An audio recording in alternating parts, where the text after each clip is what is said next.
नमस्कार दोस्तों, मैं हूं कल्पना और आपका स्वागत है daily healthy diet with Kalpana channel में। आज से हम शुरू कर रहे हैं डायबिटीज़ कंप्लीट गाइड सीरीज, एक ऐसी विशेष श्रृंखला जिसमें हम डायबिटीज़ यानी शुगर के बारे में शुरुआत से लेकर पूरी जानकारी सरल और वैज्ञानिक तरीके से समझेंगे। आज के समय में डायबिटीज़ केवल बुजुर्गों की बीमारी नहीं रह गई, यह युवाओं और कई बार बच्चों में भी देखने को मिल रही है। बहुत से लोगों को वर्षों तक पता ही नहीं चलता कि उनका ब्लड शुगर बढ़ा हुआ है।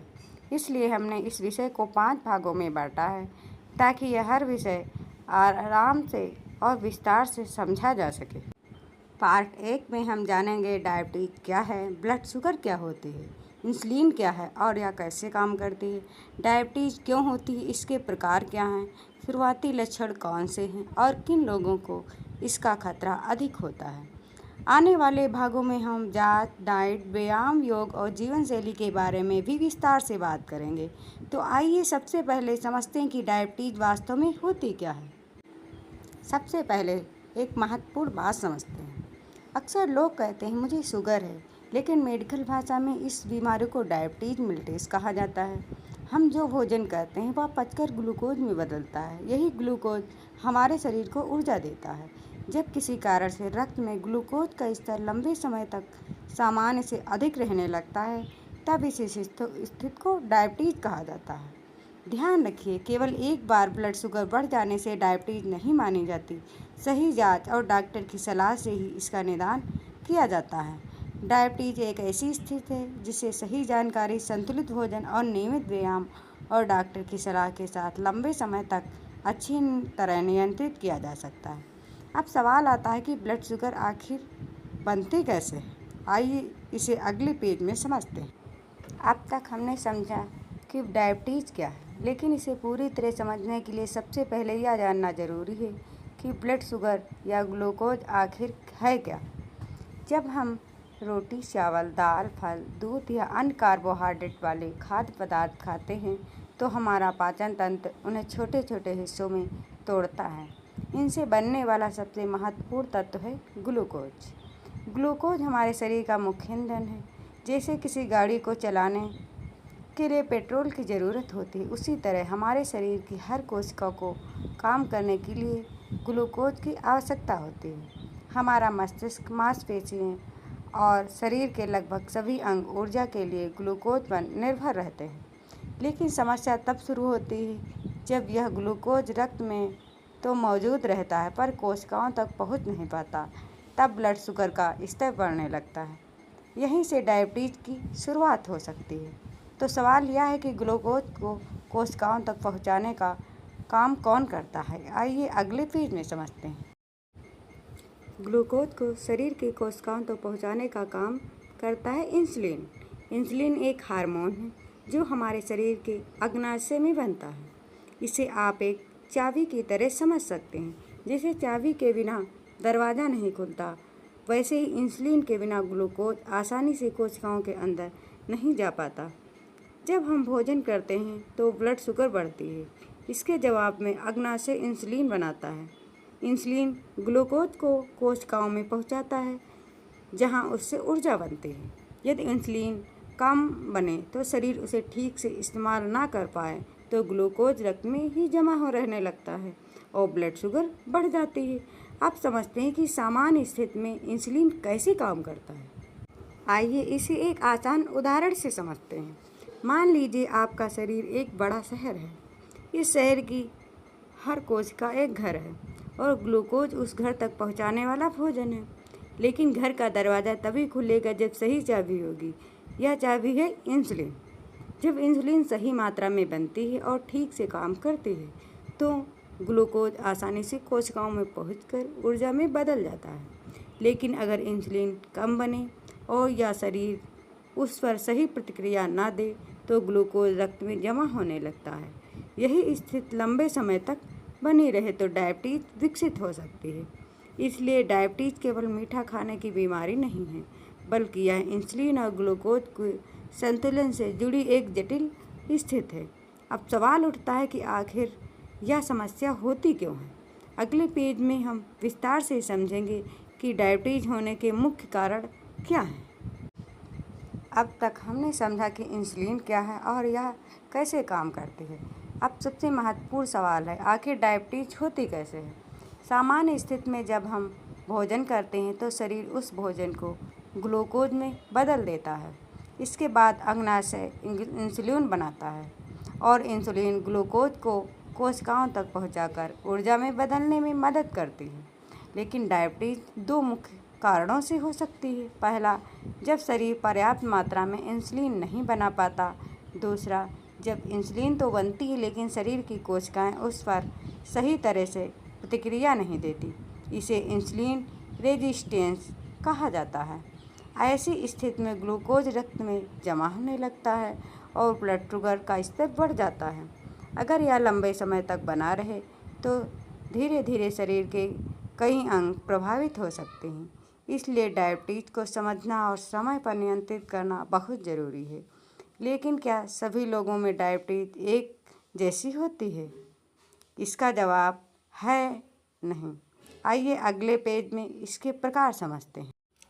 डायबिटीज मुख्य रूप से 3 प्रकार के होते हैं: टाइप 1 डायबिटीज, टाइप 2 डायबिटीज और जेस्टेशनल डायबिटीज। अब सवाल यह है कि किन कारणों में डायबिटीज होने की संभावना बढ़ जाती है। आइए अगले पेज में जानते हैं। डायबिटीज केवल एक कारण से नहीं होती, कई कारण मिलकर इसका जोखिम बढ़ा सकते हैं। सबसे पहला कारण है आनुवंशिकता। यदि परिवार में माता पिता या भाई बहन को डायबिटीज है तो जोखिम बढ़ सकता है। दूसरा कारण बढ़ता हुआ वजन, खासकर पेट के आसपास चर्बी का जमा होना। तीसरा कारण है शारीरिक गतिविधि की कमी। लंबे समय तक बैठे रहना और नियमित व्यायाम न करना भी जोखिम बढ़ा सकता है। इसके अलावा असंतुलित भोजन, पर्याप्त नींद न लेना, लंबे समय तक तनाव, बढ़ती उम्र का स्वास्थ्य स्थितियों में भूमिका निभा सकते हैं। ध्यान रखें, इन कारणों का होना यह नहीं बताता कि हर व्यक्ति को डायबिटीज होगी, लेकिन इनसे जोखिम बढ़ सकता है। इसलिए स्वस्थ जीवन शैली अपनाना बहुत महत्वपूर्ण है। अब जानते हैं कि किन लोगों को विशेष रूप से सावधान रहने की आवश्यकता है। हर व्यक्ति में डायबिटीज का खतरा समान नहीं होता। यदि आपकी उम्र 35 से 40 वर्ष से अधिक है, आपका वजन अधिक है, परिवार में किसी को डायबिटीज है, आपको हाई ब्लड प्रेशर या कोलेस्ट्रॉल की समस्या है या आप नियमित शारीरिक गतिविधि नहीं करते, तो आपको समय समय पर ब्लड शुगर की जांच कराने पर विचार करना चाहिए। जिन महिलाओं को गर्भावस्था के दौरान जेस्टेशनल डायबिटीज हुई हो, उन्हें भी भविष्य में टाइप 2 डायबिटीज का जोखिम अधिक हो सकता है। यदि आपको बार बार प्यास लगती है, बार बार पेशाब आता है या बिना कारण थकान रहती है, तो इन लक्षण को नज़रअंदाज नहीं करना चाहिए। अब अगले पेज में हम डायबिटीज के शुरुआती लक्षण विस्तार से समझेंगे। डायबिटीज की शुरुआत कई बार धीरे धीरे होती है, इसलिए शुरुआती संकेतों को पहचानना बहुत ज़रूरी है। सबसे सामान्य लक्षण है बार बार प्यास लगना, बार बार पेशाब आना, सामान्य से अधिक भूख लगना, बिना किसी स्पष्ट कारण के थकान महसूस होना, धुंधला दिखाई देना, घाव का देर से भरना, बार बार संक्रमण होना, कुछ लोगों में बिना कोशिश के वजन कम होना। ध्यान रखें, इनमें से एक या अधिक लक्षण होने का मतलब यह नहीं कि निश्चित रूप से डायबिटीज है। सही जांच और डॉक्टर की सलाह से ही इसकी पुष्टि की जाती है। अब अगले पेज में हम एक महत्वपूर्ण विषय समझेंगे, प्री डायबिटीज। प्री डायबिटीज क्या है और इसे समय रहते कैसे पहचाना जा सकता है। दोस्तों, आप बात करते हैं कि एक ऐसी स्थिति की जिसे अक्सर लोग नज़रअंदाज कर देते हैं, लेकिन यही आगे चलकर डायबिटीज़ का कारण बन सकती है। इसे प्री डायबिटीज़ कहा जाता है। प्री डायबिटीज़ का मतलब है कि आपके ब्लड शुगर का स्तर सामान्य से अधिक है, लेकिन अभी इतना नहीं बढ़ा कि इसे डायबिटीज़ कहा जाए।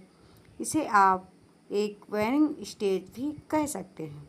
यह शरीर का संकेत है कि जब जीवन शैली में सुधार करने का समय आ गया है।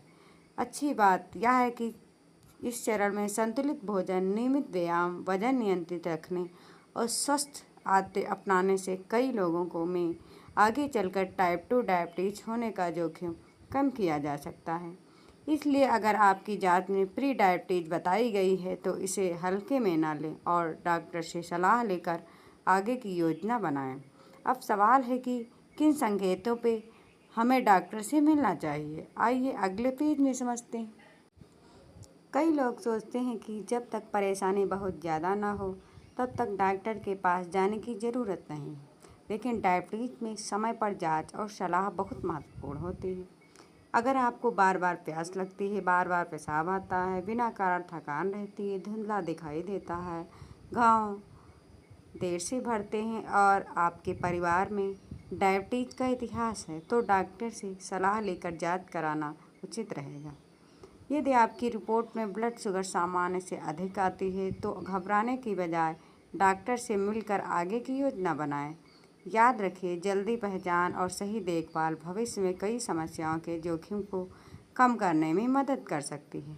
अब आइए आज हमने क्या क्या सीखा उसका एक छोटा सा सार देखते हैं। आइए आज की वीडियो की मुख्य बातें एक बार दोहरा लेते हैं। आज हमने जाना कि डायबिटीज़ और ब्लड शुगर क्या होती है। हमने समझा कि इंसुलिन कैसे काम करती है और जब यह सही तरीके से काम नहीं करती तो ब्लड शुगर क्यों बढ़ सकती है। हमने डायबिटीज़ के प्रमुख प्रकार, इसके कारण, जोखिम बढ़ाने वाले कारण, शुरुआती लक्षण और प्री डायबिटीज़ के बारे में भी जाना। अगर आपने इस वीडियो को ध्यान से देखा है तो अब आपके पास डायबिटीज़ की बुनियादी समझ है। यही समझ आगे के भागों को समझने में आपकी मदद करेगी, लेकिन अभी हमारी सीरीज का सबसे महत्वपूर्ण हिस्सा बाकी है। अगले भाग में हम उन सवालों के जवाब जानेंगे जो लगभग हर व्यक्ति के मन में आते हैं।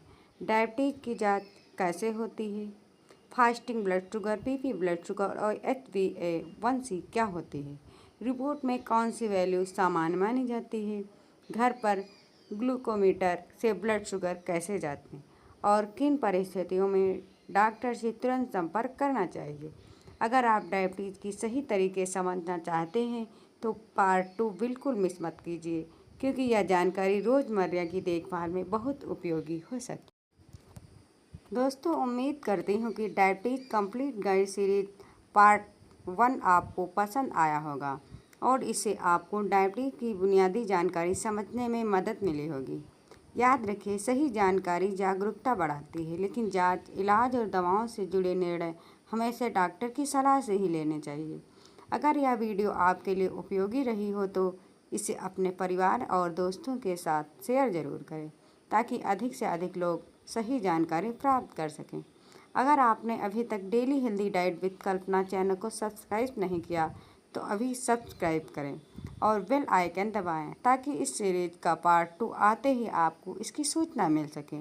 मैं हूं कल्पना, मिलते हैं जल्द ही डायबिटीज़ कंप्लीट गाइड सीरीज के पार्ट 2 में। धन्यवाद। स्वस्थ रहिए, जागरूक रहिए। नमस्कार।